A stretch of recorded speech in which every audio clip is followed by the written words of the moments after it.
the LGBT voice to the parliament, which I'm showing on the slideshow now.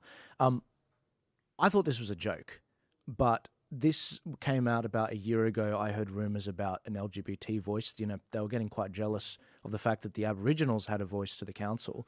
Now we're looking at a situation where they want to have a direct voice to the parliament for LGBT community people. I think this completely, it lacks transparency with regards to how these people are elected. The idea of the council is so that they can inform the government and have like an extra ability to reach them. Topher, what do you think about this? I mean, this is, to me, I was shocked when I saw this. Well, two things straight up. First of all, if every single major corporate and every major political party is on your side, you're not the one who's oppressed. Right? Stop playing the victim. Stop pretending like you need extra representation, like you should be looked after and mollycoddled in some special way. But secondly, it's no surprise that they seized a religious symbol as their own, because this is the rise of a new religion.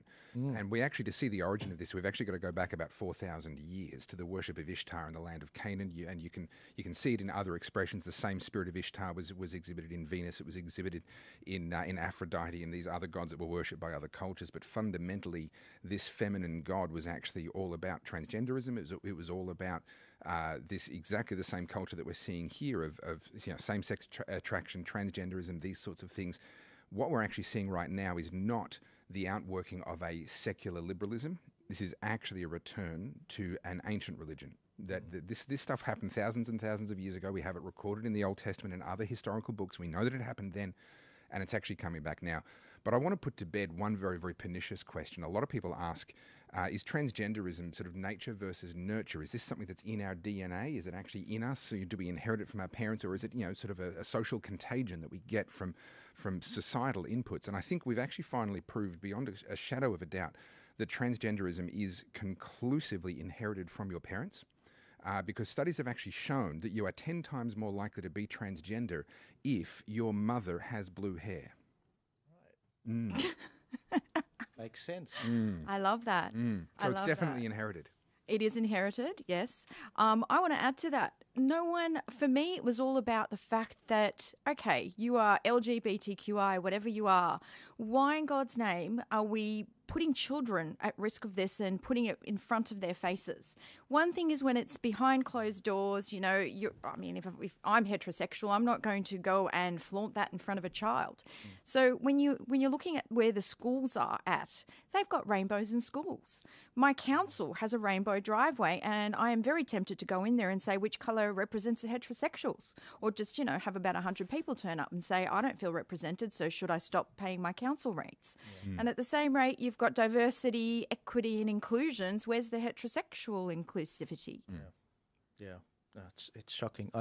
This whole thing about the voice and the LGBT voice, my worry, and Craig, you might have a better insight to this with regards to government, my worry is the very active, particularly leftist groups, similar to Get Up, they really try to stack these organisations on their own. Look, you can see that in Canberra. Just have a look at all these bureaucracies in Canberra, completely stacked with left-wing ideology.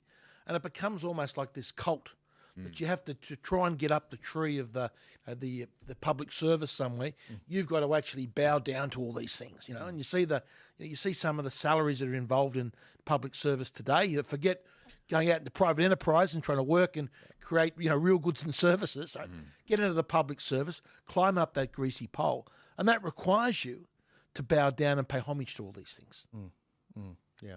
No, I looking at these things come through, I really worry about it. If we could go to the very first video I've got there.